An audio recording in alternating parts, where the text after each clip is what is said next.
to Uncomfortable, conversations about culture and Christianity. My name is Eric, and today I'm joined by Jess. Hello, world. And Alex. Hey, everyone. And we have our special guest here today, Megan. Welcome to the show. Thank you. Thank you for having me. Yeah, Megan, tell us just a little bit about yourself. Introduce who you are and that sort of thing to our listeners. Yeah. So just kind of easy stuff about me. Yeah. I'm a mom of 3 boys. I homeschool 2 of them, and I have my first one off to college in just a couple weeks. And then been married to my husband for 16 years. Wow. And we just are enjoying life. We like to travel and take it easy, like to have fun a lot and do things outdoors. I recently wrote a children's book, published my first book, and so have been enjoying going around town reading that to different groups of little kiddos. And so that's been taking up a lot of my time until it's time to start homeschooling again. Oh, wow. Interesting. What's the name of your book? It's called Where's Ben? Okay. So it's this cute little story. It's funny. Oh, yeah. You can say it or I can say it. It's fine. As we were going back and forth in conversation about the podcast, Jess just happened to mention how she asked me, she's like, hey, I have this book. Yeah, and it's from an Omaha author. And it's the same name. Did you happen to write this children's book? Yeah. And it was just, this cool intersection. Yeah, it was so neat. I think it was suggested for me on Amazon just from the books I was looking up. And Because you couldn't find your husband? Yeah, right, because my husband's name is Ben. And you're like, where's Ben? And Alexa heard it. Alexa I love heard this it. book. and- I, just a side note, would totally recommend anybody looking it up and buying the book. It's so great, but I feel like it has a really powerful message. Thank you. And I'm kind of curious, just to build on that, what inspired you to write the book? Was there a particular moment or experience that's kind of led to... Yeah. No. So one of the other things I do is I've run my own ministry for, I think the last 6 years. The years keep adding. So I think it's been 6 years. And we've been doing for the last 2 a conference on shame. And sounds like a lot of fun. But out of this conference, there was just this idea of how a lot of times we are in the church and we're still carrying our shame. Mm-hmm. And we just go through the motions, but there are things that we don't want people to find out. And there are things that we actually believe that, God may not forgive. It's kind of in the back of the head, maybe I've gone too far. Maybe I've, done too much that God would forgive this. And so I was telling this story about the parable of the lost sheep with some extra cultural context about when the shepherd counts the sheep and how it's at night. And that's when he would realize one was lost and he'll go out into the middle of the night, because the emphasis of the story is that there's no place that he won't go. And there's nothing that's too dark or too far, or too out of bounds that he wouldn't, redeem us. And so I told this story at my conference, and I just kind of livened it up a little bit. And I was counting the sheep, and I was like 97, 98, 99. Where's Ben? And it was just this quirky little moment. And after the conference, one of my good friends came up to me. She's like, that would make an adorable kids book. Yeah. And so over the process of a year, just kind of put that into words and pictures, and the rest is history. And he's so adorable. I love Ben. He's very cute. He is cute. That's awesome. So if people are looking for it, they would just search on Amazon, Where's Ben by Megan Meyer? Megan Meyer, yeah. All right, great. Yeah.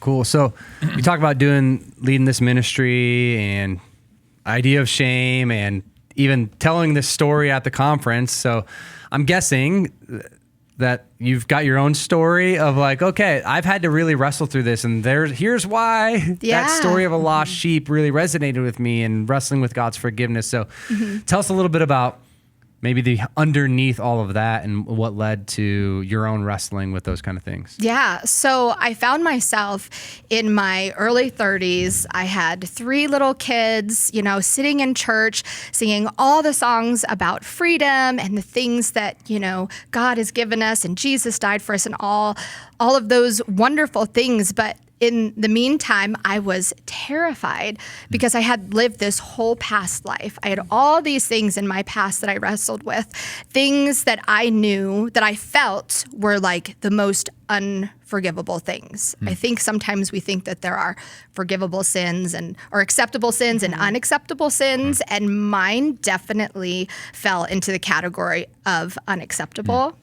I had had 2 abortions when I was younger and lived a very messy life around that, around drugs, around abortion, around just toxic relationships. And I knew that the church was the place. You can't talk about abortions, especially like having one. You could talk about it, but you had to be on one side of the aisle with it. And I wasn't there. And I was afraid that in this little marriage, in this little town that we lived in with this cute little family, that if I exposed that, then I would be rejected, I would be shamed, I would be kicked out. And so, you just put on a face and you go about your business and you just try to forget and move on. But it's a really big thing to try to just forget and move on. And so I found myself in this place of like, I couldn't quite grasp the whole idea of the grace thing. Like I wanted it, but I couldn't apply it to myself. I could give it all day long to others, but it was so hard to receive it for myself. Well, what do you think it was about maybe whether it was your childhood or your early life experiences that made it so difficult for you to find that self-worth or to feel that way? Yeah. So, I've done a lot of reflecting on, my childhood. And when I was little, like my parents loved me. I was just a normal, little kid. I loved my Cabbage Patch doll and I loved playing on the monkey bars and doing all these things like a normal kid does. And around the age of 4 or 5, my childhood was interrupted where I was sexually molested by a total stranger in a park right by my house. And in that moment, I didn't know how to process. I didn't know what I was feeling. I didn't know what any of that meant. But there were like these signals that made me feel like, okay, like boundaries have been crossed and your body is not safe. And so, you just kind of go on with life and you just keep, growing up. But you have like this little influence in the back of your mind. And I started, I think, seeking out, I wanted like a good friend group. I wanted things to give me value because there was this question mark almost, like this hole inside of me that was like, okay, I have this place in me that I have this question of like, am I safe? What is safe? Is there boundaries? Who am I? Like, what is my value? Because it feels like something was overstepped. Yeah. All the while, when you're little, you have no idea that you're feeling or thinking these things. Yeah. You're just moving on with life. You're just doing things. And so I started looking for value and acceptance in friend groups. And we moved to Nebraska when I was in 3rd grade. And I kind of found some friends, but I was kind of on the outside of the friend group. And so it was like a rejection. And then I tried a church group when I was, I think like 11. And I wasn't really sold on it, but my mom wanted me to go. She's like, she wanted a safe place for me to learn about God, to be around good people. I had a lot of questions, and I kept asking my questions and asking to the point that church actually said I had too many questions, and they asked me not to return to the class. So again, it was this idea of like rejection. Yeah. So I'm just trying to search for like something to fill this void inside of me. Who am I? What is my value? Where am I accepted? Where am I loved? And what does a kid do? You look to your friends, you look to the culture. So I just started looking around me. What tells us when we have worth? And most of the culture said, well, if you're in a relationship, like if somebody loves you, if somebody, if you have a boyfriend or if you're married or if you have a romantic relationship. And so I'm like, okay, well, that's how you get to be completed. That's how you know you're wanted. That's how you know you have value. So that's when my shift turned from having friends that were girls to having friends that were boys. And, at first it's just like played soccer with the boys, and they were super impressed that I could play soccer. And you do that with them. And for a while, that was enough. But you kind of get to a place where you're like, okay, that's not enough anymore. Now I need to stand out again. I need to know that I have, that they value me, that they like me, that I'm accepted. And so then you start looking at, well, I need a boyfriend. I need, and those things, they just continue to, the carrot just keeps getting moved. Well, that worked for a little bit, but do they really, it's like this little voice in your head. Are you really accepted? Are you really loved? Are you really seen? And time after time, it would work for a little bit, but then I'd find myself rejected again. And so it just began to snowball until I was 13 years old and lost my virginity at that point in time. I had no idea, what I was doing. And it wasn't like I was, I thought I was all that and I was trying to do it. Like I was really just searching and looking for the world's way of filling that void. So at the age of 13, started having relationships that were of sexual nature, and they were very short, because most boys at that age also don't know what they want or what they're doing. And so as I repeatedly tried to find my worth in that, and then it would get shut down, you can't really continue that kind of lifestyle without it starting to affect your thinking, your emotions. And so I started doing drugs. Really, not like first it was, smoking a little bit of weed, but then it, got into cocaine and acid. And it was just this idea that I didn't want to feel pain anymore. I didn't want to look in the mirror. I didn't like me. I wasn't trying to have all these conquests because I thought that I was so amazing. I just wanted somebody to love me so that spot on the inside would be filled. And so we continued on that cycle for quite a while, and I was just really, really lost in this really dark place.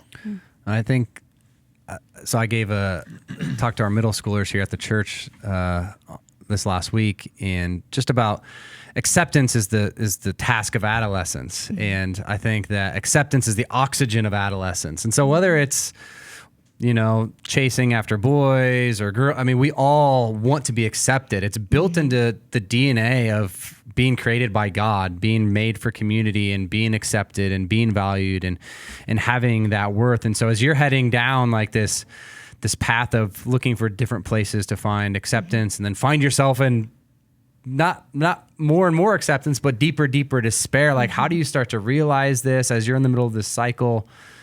What's going through your mind, and how are you starting to figure out, okay, where does change need to happen? Do I need to change as you're in the midst of this despair? Yeah. Well, the really hard thing about it is that oftentimes, like when we're in those places, our brains neurologically change. And we can't see it for ourselves. That's why so many people they do the self-help or they do this or that, and it doesn't work because they cannot actually see themselves outside of it. And so my path just spiraled. And I want to say, I do not blame my parents or wish they would have done this or that or whatever. I was an incredibly hard child to parent. I was doing all of the worst things, and I was being conniving and I was lying. It wasn't like I was just sad and lost and I needed a hug. I truly thought that these things would fix my problem, and I would do anything to fix the problem. Or I would do anything to have fun, or I would do anything to get me to that next, maybe this will be the thing. And so I know a lot of times our questions, especially as parents now, is like, oh my gosh, if your parents would have done this or done that. And it's a really hard place to say, because I also have to reconcile the fact that I put places in their lives that they have to heal from. And we've had amazing conversations, amazing healing conversations, and there's still more But I just like to kind of say that also from an adult point of view. You know, a lot of adults have kids that are going through this kind of thing right now. And how do you parent? And, you know, is it your fault or whatnot? And it's just sometimes a messy world. And we just need to lean into what God's doing and pray that he can, like where my story ends up is a wonderful redemptive story. And sometimes we just have to like hold on really tight while we're doing our best to get there. And unfortunately, I went through a lot harder times before I ended up in the church, even questioning, you know, what to do with all of it. I ended up trying to take my life at the age of 14 because I had all this stuff and it was so dark. Yeah. And again, not knowing how to pull yourself out and how to be better. And really, my thought process was, nobody cares. If I do this, maybe then they'll care. You know, maybe then they'll realize how much ... And that was the narrative because I just didn't know how else to get attention. And so luckily a friend alerted my parents to what had happened. I had taken a bottle of pills and they rushed me to the hospital and they were able to save my life. And I did a short stint in a rehab program. But when you're in like this deep, you just learn how to manipulate and how to adapt so that you can leave where you don't want to be and then get back to how you think you can solve the problem. So shortly after I got out of the rehab facility, I found out that I was pregnant at 14. Wow. And I don't personally remember much about this time. I remember taking the pregnancy test with my mom, and I remember how devastated she was. But between that and going to have the abortion, which my parents decided after, I can't even imagine, the most impossible conversations, and came into play how I tried to kill myself, how all that transpired, how that would have affected the baby, that kind of a thing. And so that decision was made, and I remember we went, and then it was over, and then it was over. And then you just go back to life. You just go back to being a kid. You just, you know, I don't know what I had to go back to doing. And so the cycle continued. And it just got deeper and more toxic. And when a narrative is spoken over you long enough and you don't have anyone there to break that, you just decide that that's who you are. Yeah. So my narrative was not only that I was unwanted, but it was that I was unwantable. And it was just over and over. And then I found myself again pregnant at the age of 21. And I really wanted to make different choices. I told people around me that I was pregnant. I stopped drinking. I stopped smoking. I said I was just deciding what to do. I wasn't sure. And then that whole time, there was nobody there that said, you could do this, or you're not alone, or, you know, any one of those things. Yeah. Just something different than the narrative that that I had inside of me. And so I just ended up going through another abortion, and it just felt like, this is just who I am. This is just what I do, because I'm not wanted. Like, I'm just living that out. I felt dehumanized, so I was just living that out. I think a lot of times we forget, like, these, like, whether it's abortion or other really hard topics, like, we're not born, or we're not living this childhood thinking, one day I'm going to have an abortion. You know, there are things, life circumstances that get us there. And if you would have told me at the age of 8 that these choices, you know, I never would have seen that for myself. I didn't see myself as that person. But then you get over here and you're just like, how did I get here? Like, how did I become this person that I can't I can't even stand. I think like in this moment that even though this happened years ago, like I just think back to like when we remember trauma that we've been through and very difficult things, like thank you for letting us bear witness to what you've been through and to sit with you and to hear that, because even though we haven't got to the good part, I'm like, man, there's just so much that's happening as you're talking about your life that God is going to use. But as you're talking, I'm like, I can hear the places where, oh, shame took its little root right here, and being worthless and unlovable took its shape right here. So as you got older, how did those messages affect you, even when you were 21 and moving into adulthood? Like, how did those take form versus like being a little girl? Yeah. Well, I mean, it was reflective in the places that I chose to work.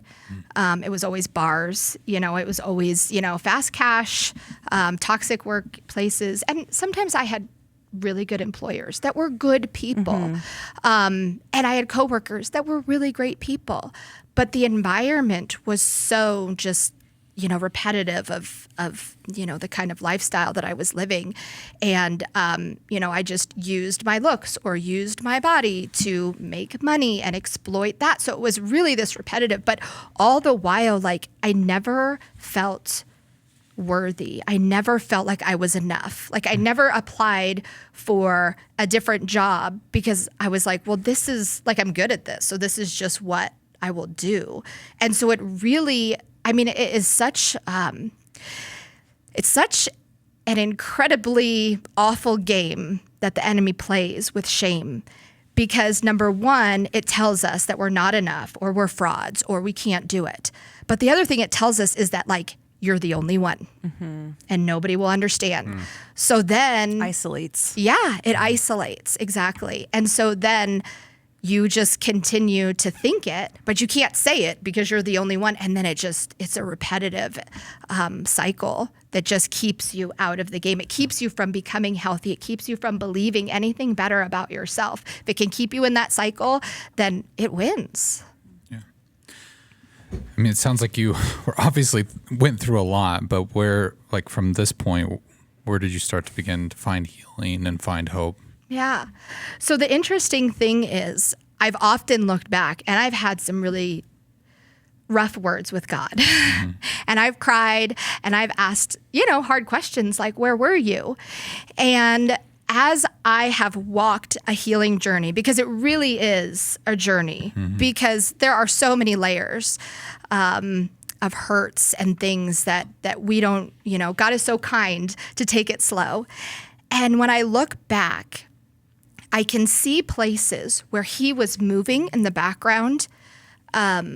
So when I was in some of my darkest moments, I would just hop in my car and drive.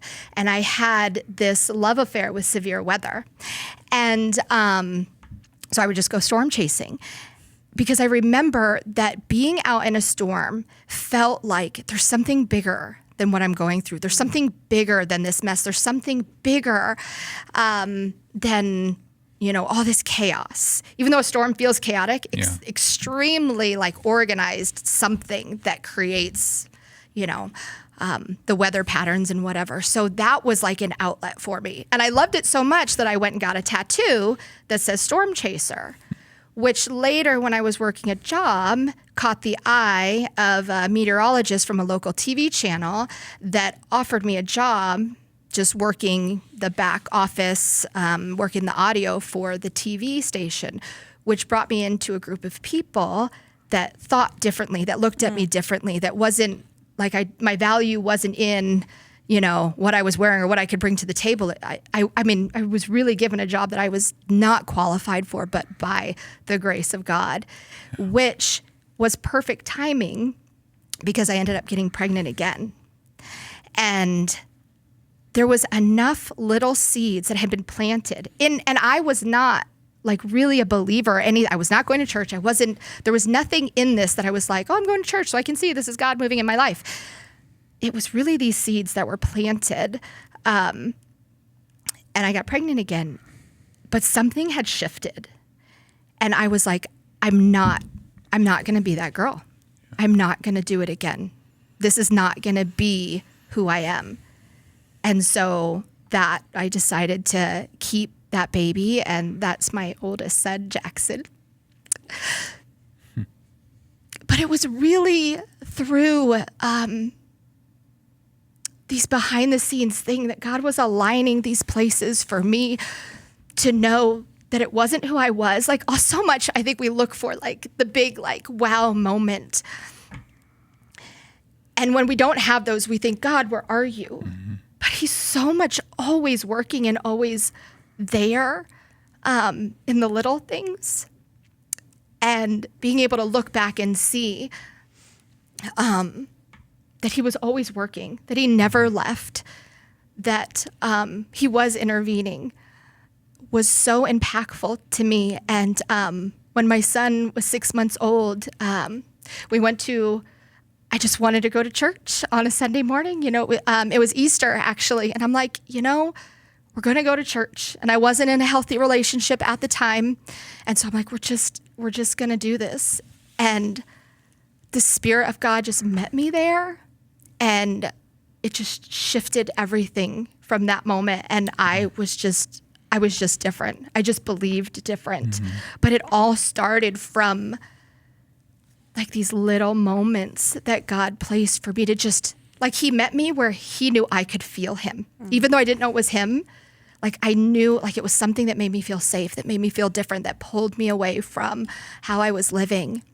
And then it ended me up giving my life to Jesus and beginning to walk with him and all of that.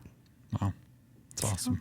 It's incredible to hear just that transformation and how God he just uses little things. I love how you said he moves slow, and sometimes that's so good for us. Yeah. And I mean, if it would be fast, it would be too overwhelming and so many things. But I'm thinking about, and I don't know if you would feel comfortable speaking into, I don't know if it's jumping ahead too far, but just thinking back to what you said in the beginning of like sitting in church with your 3 kids, mm-hmm. and just knowing that, like, and thinking about having abortion, that this is like an unforgivable sin. How did you interact with that as a believer, and just how did your faith community play into that? Yeah. Well, my favorite thing was not interacting with it. Yeah. I was a runner. Hard. Like when things would get tough, I mean, that's what I did. I went to drugs. I changed my environment. Whatever I could do to run from things. And so actually we lived up in a small town outside of Norfolk, Nebraska, the first 6 years of our marriage. And that was the place where I'm like, I'm free. Nobody knows me. I can do something totally different, And then God, in his wonderful pursuit of me, brought me back to Omaha, brought me back to the place that everything happened. And I came back kicking and screaming. But there was something that he wanted to uncover here. And I just had this sense, even though I had never dealt with it, like my husband knew my whole story. He knew everything, but he knew we didn't talk about it. Like that was the rule. Like you could know everything, but we don't talk about it. And he was so kind in our early years of marriage, because we would drive by like billboards that would say, they had pro-life things on them. And he would try to distract me. So, because he didn't want me to like feel bad or feel hurt, because he knew my heart, and and so he was very protective of me, which was very kind. So I wasn't even thinking about dealing with it. And I just had this sense that God wanted me to tell my story. And it was terrifying. And I didn't know. I don't even know how do you even begin that? How do you even, because I know what people think about abortion. I know especially now, such a hot topic, such a dividing topic. And I remember one day, a friend, a gal in my women's group asked me for coffee. And we just sat together, and she started sharing her story with me. And she shared these things with me that I was like, I couldn't believe. I'm like, oh my gosh, I can't believe that. Like, you are this wonderful woman leader. Like, this is your story? Mm. And I don't know what happened in that moment, but it was like, my heart was like, what if? Like, what if? Like, you could do that. Mm-hmm. And before I knew it, I was sharing my whole story with her. The first person that I had spoken to, like, it was just this moment of like, well, if you're going to do that, then maybe I can do it. Yeah.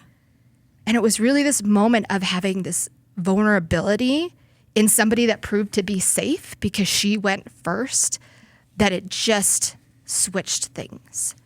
And then I realized I was in a whole community of women that would be vulnerable and would receive vulnerability. And we just had to start somewhere. And so we just started a small, moms group in the summer. And we started sharing things that we were embarrassed about. We started sharing things that we were mortified about. We started sharing really, really deep things. And it just began to give life where there was death. It's the resurrection story in each of our lives. And what I realized is that when I talked about what I went through,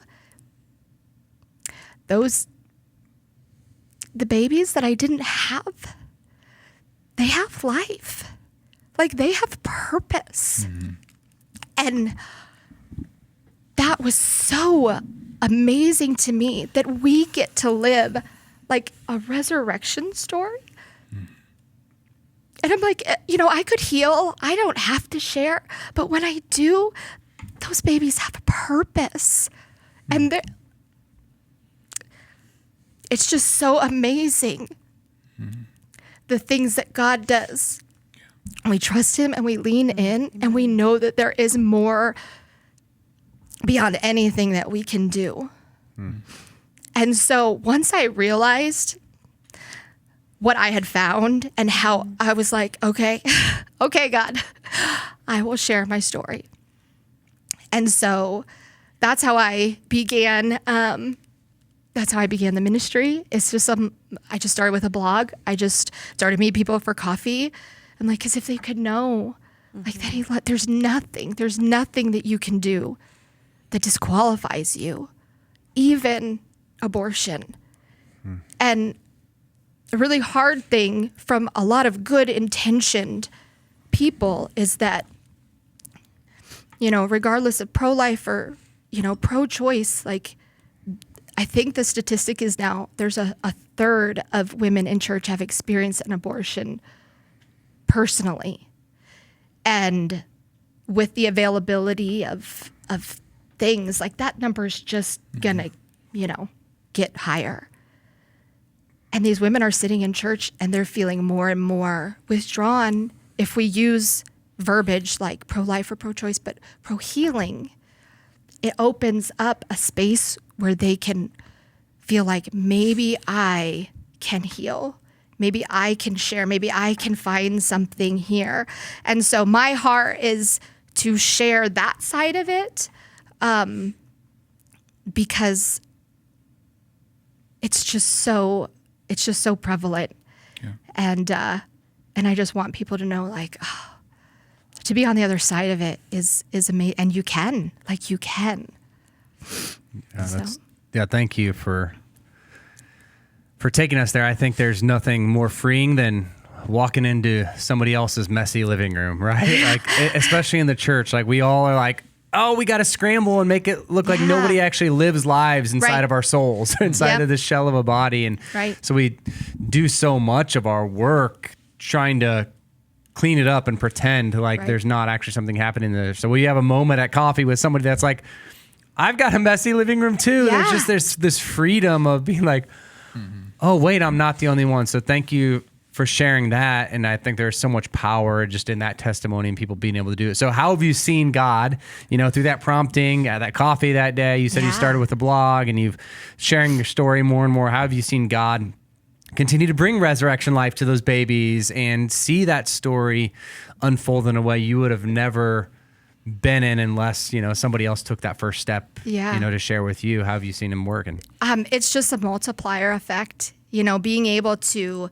share at, moms groups and conferences and women's groups. And even I was invited to share in front of our church, and the amount of men that came up to me and thanked me for sharing my story, like that was powerful because they're affected by this too. And the thing with shame is that it doesn't matter what your it affects everybody.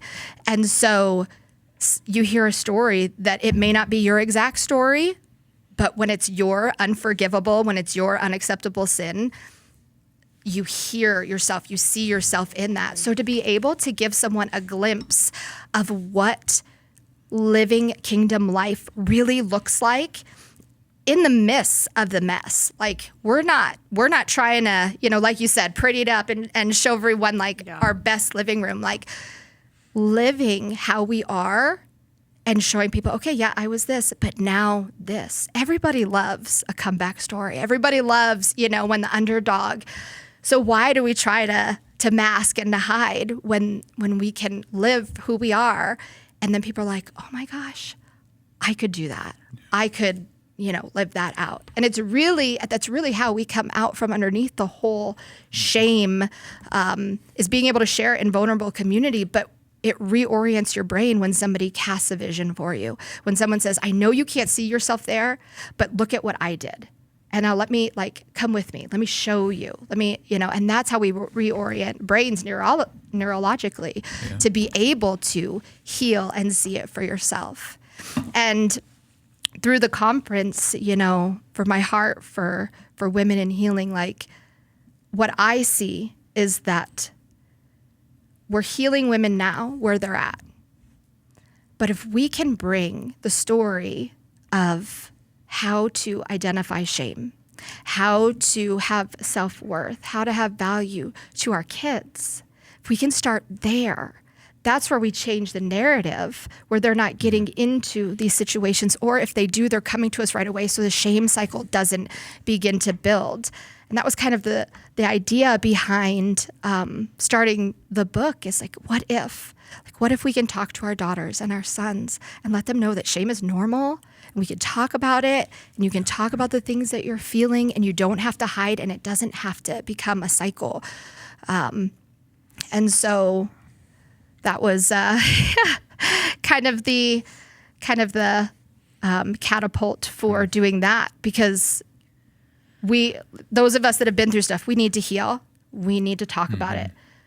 But then we go home and we normalize talking about it with our kids or our nieces or nephews or our, when it's healthy, like our neighbors, and all that.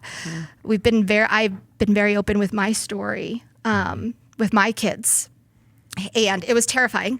'Cause it's, they were to the age where they knew about abortion, and they knew about, these different things. They knew about drugs, and, we trying to curb them one way. And then I'm like, here's a story where mom's going to be kind of the villain in it a little bit.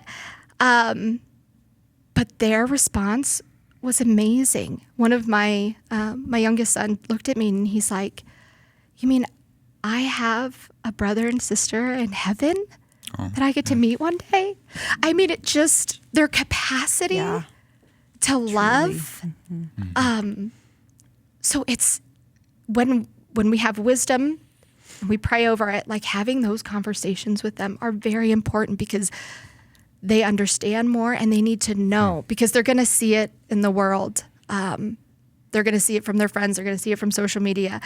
Why not have you start first with the vulnerability? So then they're like, well, I can tell mom this, or I know she's been there, and she says, when we live it out, and then that's how they are like, oh, I can do that too. So, yeah. I love how your book, this is how I've used it at home, is there's a page in the book that's where Ben names his fear. So he's like, but I'm afraid of the dark. And I've had my kids say, so Ben's afraid of the dark. What are you afraid of? Yeah. And even tying that into, okay, your thing might be the dark. My thing might be somebody else, but it's so easy to apply your message to what you're saying, whether we've had an abortion something else, like whatever our big thing is in our life, like Jesus pursues us. Yeah. And he can step into whatever that dark space that we feel is or that we're afraid is. And so I Right. love how it's just so, even like as an adult, I'm like, it's a kid's book, but I'm sitting there like crying reading it. So it's just really good. So Thank you. I just love your message in that. Thank you so much. Yeah, it's an incredible testimony. And I think it's, like you said, it's powerful for anybody to hear. I think it's not just a story for women to hear, but for men too. Yeah. Especially when when it becomes like this politically charged thing, and then you form an opinion based on that solely and Right. not considering the human cost involved. I think that makes Right. it really powerful. Are there any, I think, just before we leave and come to a close here, are there any other resources or any things you'd want to highlight or a message you'd want to leave people with before we sign off?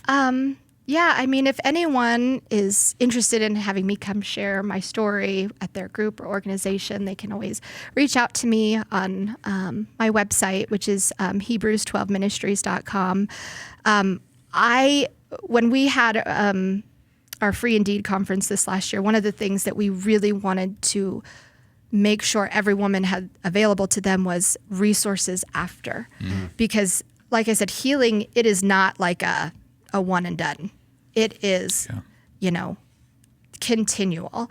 I am still finding things that I need to heal from. And so I love connecting people with local counselors, or if they have life groups, someone to do life with. So I know Jess, has City Care, and but that is my advice to people: is if you are in a place where you need a little bit more than just maybe, a women's group, and you want to dive deeper, reaching out and finding those resources like a City Care. If your church has churches, I know have lots of different, like I know there's divorce cares and things like that all over.